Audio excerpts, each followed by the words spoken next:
Pemirsa, terima kasih masih di Good Morning Indonesia. Desa wisata Cisadane di Sukabumi, Jawa Barat merupakan salah satu desa wisata yang ada di Jawa Barat yang memiliki keunikan. Tidak hanya menawarkan wisata alam yang menarik, desa ini juga menawarkan wisata edukasi peternakan. Menariknya lagi, di desa ini ada atraksi marching band yang sangat unik, sehingga bisa menjadi hiburan yang menarik bagi wisatawan yang berkunjung.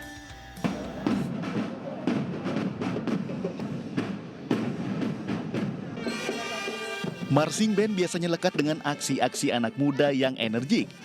Tapi di desa Cisande, Sukabumi, Jawa Barat, ada marching band Opa Oma yang anggotanya para lansia mulai dari umur 45 hingga 76 tahun. Didirikan sejak 2015, atraksi marching band ini begitu atraktif kala menyambut kedatangan Menteri Pariwisata dan Ekonomi Kreatif Sandiaga Salahuddin Uno. Keseruan Opa Oma dalam memainkan alat musik bisa menjadi hiburan kala mengunjungi desa wisata ini. Opa Oma ini adalah ikon dari kecamatan. Sejak itu kami diajak. Grup kami ini pernah ikut MTQ tingkat Jawa Barat di Tasikmalaya. Dalam kunjungan kali ini, Menparekraf memberikan sepasang domba yang diberi nama Ade dan WI, yang diharapkan dapat membantu desa wisata Cisande dalam mengembangkan desa wisata berbasis edukasi peternakan. Desa wisata ini adalah salah satu program yang tepat sasaran, tepat manfaat, tepat waktu, menyentuh langsung kepada masyarakat yang membutuhkan bantuan, karena kita ingin ini menjadi simbol kebangkitan kita. Desa wisata Cisande merupakan 50 desa wisata terbaik Anugerah Desa Wisata Indonesia 2021. Kawasan agrowisata ini juga dikenal sebagai penghasil kria dan menawarkan wisata outbound, flying fox, panahan, river tubing, camping ground, kelas memasak, taman kuliner, dan tentunya wisata yang ramah untuk anak-anak. Dari Sukabumi, Rizka Dior, Sendli Pagabean, iNews melaporkan.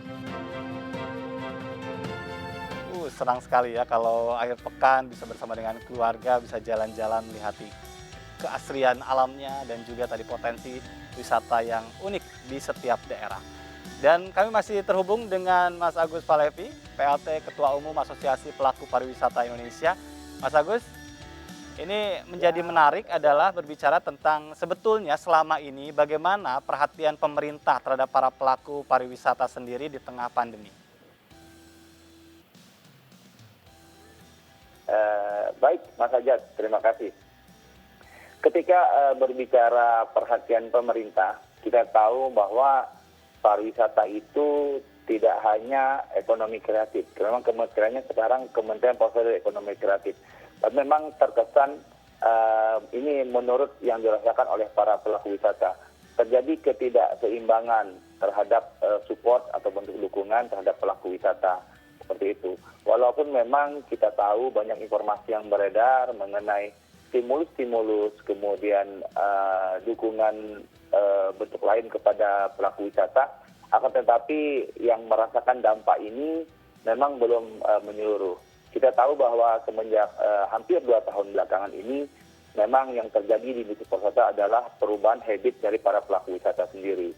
Nah, hal ini nanti dikhawatirkan akan menciptakan ketidakpercayaan oleh pelaku industri yang selama ini sudah menggeluti, sudah berjuang membangun dan mengembangkan pariwisata Indonesia. Kenapa muncul rasa ketidakpercayaan? Karena mereka menganggap masa depan pariwisata itu tidak cerah. Nah, kami dari Asosiasi Pelaku Pariwisata Indonesia sampai saat ini masih meyakinkan para pelaku industri pariwisata, khususnya anggota ASPI, bahwasanya pariwisata sampai kapanpun merupakan masa depan yang luar biasa, khususnya bagi Indonesia. Karena kita tahu bahwa sampai saat ini, kalau kita berkunjung ke pelosok-pelosok tanah air, dilihat masyarakat untuk membangun daerahnya menjadi destinasi wisata itu sangat tinggi sekali. Nah, apalagi saat ini juga dukungan pemerintah sangat besar. Salah satunya adalah support pemerintah terhadap daya tarik wisata atau destinasi wisata baru. Dan yang berbasis masyarakat tentunya. Dalam hal ini sebagai contoh nyata yang telah diwujudkan adalah desa wisata. Seperti itu, Mas Ajat. Iya, tapi adakah hal yang tadi mungkin perlu untuk lebih disupport lagi berkaitan dengan kondisi para pelaku usaha? Hal apa? Pelatihankah atau bantuan lain? Baik, sebenarnya hal sederhana itu yang bisa disupport adalah melalui stimulus-stimulus. contohnya seperti ini. Bayangkan ketika sebuah kegiatan pemerintahan, kita berbicara tentang pemerintah. Kegiatan pemerintahan itu dilaksanakan melalui Biro Perjalanan Wisata misalnya. Ya. Otomatis Biro Perjalanan Wisata ini akan memperoleh pekerjaan dan akan bisa mempertahankan karyawannya, gitu, karena ada aktivitas seperti itu. Kemudian beberapa aktivitas meeting, baik bersifat kedaerahan atau nasional, di destinasi wisata, kemudian di restoran atau tempat wisata, yang dalam hal ini dilakukan secara menyeluruh. Mungkin stimulus-stimulus ini bisa dilaksanakan untuk merangsang minat-minat teman-teman pelaku wisata agar tetap bertahan di industri ini. Akan tetapi saat ini kita mungkin kalau kita lihat di pemerintahan itu baik dari pusat hingga daerah, hampir setiap hari dilaksanakan kegiatan seperti rapat dan sebagainya. Akan tetapi tidak semuanya menerapkan pola-pola seperti ini. Sangat disayangkan karena saat ini tentunya masyarakat pariwisata, pelaku wisata butuh support dari pemerintah. Kita tidak harus support secara langsung, tetapi stimulus ini adalah bentuk kegiatan secara tidak langsung, di mana mereka bisa merangsang kepercayaan kita bahwa industri pariwisata itu adalah masa depan kesejahteraan ekonomi masyarakat. Seperti itu Mas Ajat. Iya, jadi artinya tidak harus dalam bentuk bantuan uang, tetapi tadi ya mengikut sertakan dalam beberapa kegiatan. Betul. Setelah meeting, Betul ada acara sekali. jalan-jalan, ini menarik ya. Betul Tapi sekali. kondisi saat ini para pelaku pariwisata ini sendiri seperti apa? Kalau sepi job ini bagaimana kondisi mereka? Di beberapa daerah di Indonesia, Mas, memang sebagian masih berjuang untuk meyakinkan bahwa pariwisata itu adalah masa depan terbaik. Ada juga yang mulai beralih profesi ke profesi yang lain, misalkan berkebun, kemudian menjadi nelayan ke laut, atau pekerjaan-pekerjaan lainnya. Motivasinya sederhana, yang penting bisa bertahan untuk melalui pandemi ini, Mas Ajat. Ya, sangat disayangkan kalau begitu ya, tapi ya mudah-mudahan dengan adanya pelonggaran ini semakin menggeliat kembali wisata. Tapi yang Amin. juga tidak kalah penting adalah bagaimana sih para pelaku usaha memastikan para wisatawan ini bisa taat protokol kesehatan. Karena pengen selfie biasanya kan nggak mau pakai masker, Mas Agus. Ini gimana ini? Betul. Jadi kalau kami mengistilahkan, jadi adaptasinya ada dua, adaptasi pariwisata dan adaptasi berwisata. Adaptasi pariwisata itu kita menjurus ke industrinya, di mana biro perjalanan wisatanya, restorannya, hotelnya, semuanya mengikuti protokol kesehatan yang telah ditetapkan pemerintah. Apa yang dimaksud dengan adaptasi wisata?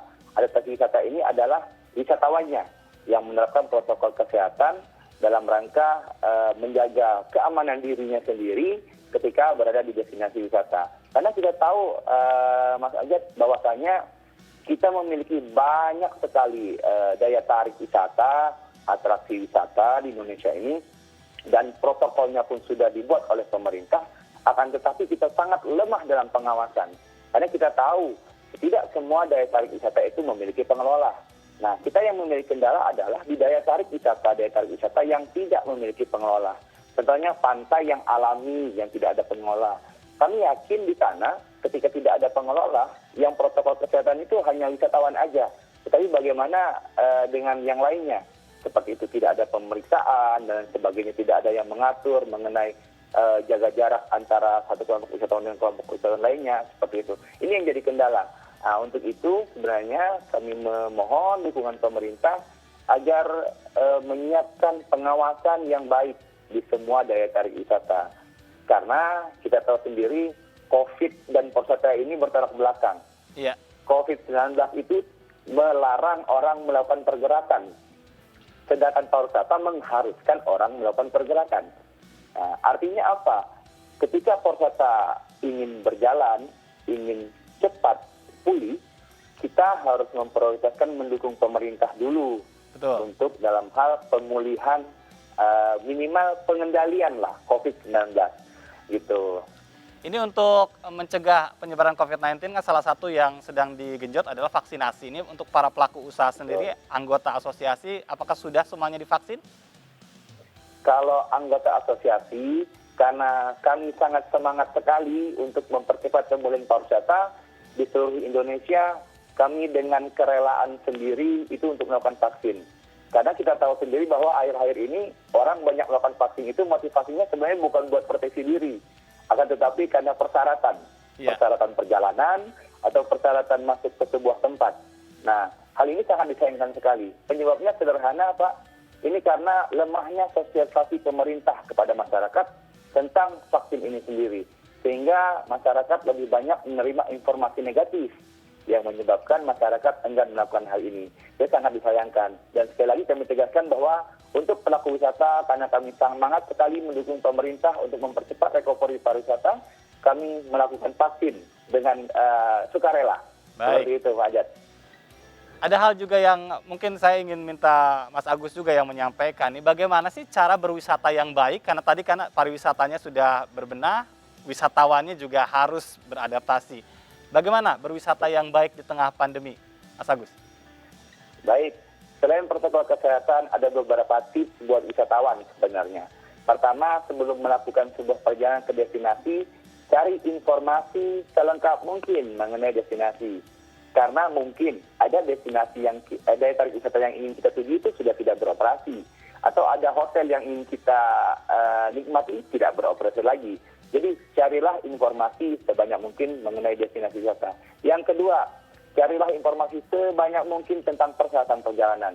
Karena kita tahu sendiri, walaupun secara nasional peraturan pemerintah itu sudah jelas ketika kita memasuki Jawa Bali, untuk orang Jawa Bali yang penting 2 kali vaksin cukup antigen. Tetapi dari luar Jawa Bali harus PCR. Saat ini banyak kebijakan-kebijakan pemerintah daerah yang memberlakukan cukup antigen memasuki daerahnya dengan catatan 2 kali vaksin. Artinya jangan sampai kita tergendala di airport saat verifikasi dokumen perjalanan. Makanya kami sarankan untuk mencari informasi sebanyak mungkin. Yang berikutnya, masker tetap digunakan, tetap jaga jarak, tetap membawa hand sanitizer untuk mengantisipasi ketika wisatawan nanti tidak menemukan tempat cuci tangan. Yang jelas saat ini kami sarankan pilih industri seperti hotel, restoran, dan travel agency yang sudah menerapkan protokol kesehatan yang dibuktikan dengan kepemilikan sertifikat CASE. Seperti itu, Mas Ajat.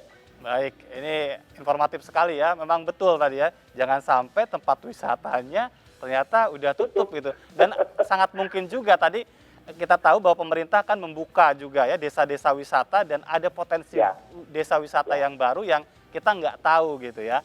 Dan kalau seperti itu berarti sebetulnya para pelaku pariwisata informasinya harus lebih digencarkan lagi nih, Mas Agus.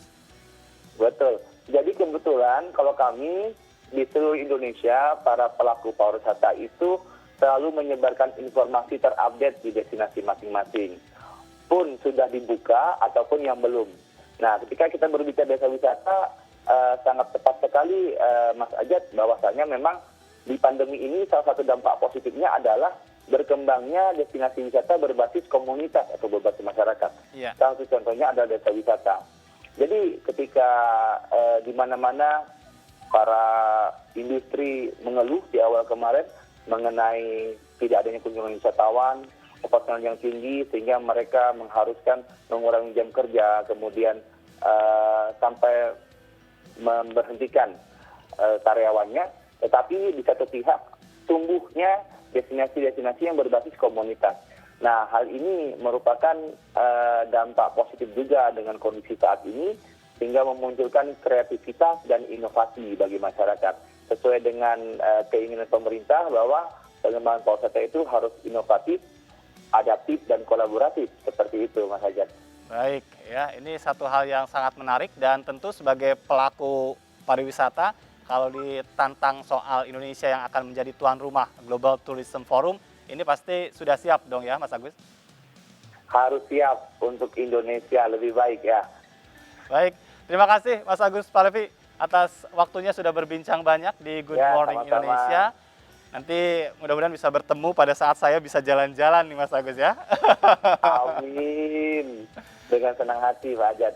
Baik, terima kasih Agus Palevi, PLT Ketua Umum Asosiasi Pelaku Pariwisata Indonesia. Pemirsa sudah berbincang di Good Morning Indonesia, berbicara tentang bagaimana kita berwisata yang baik di tengah pandemi COVID-19.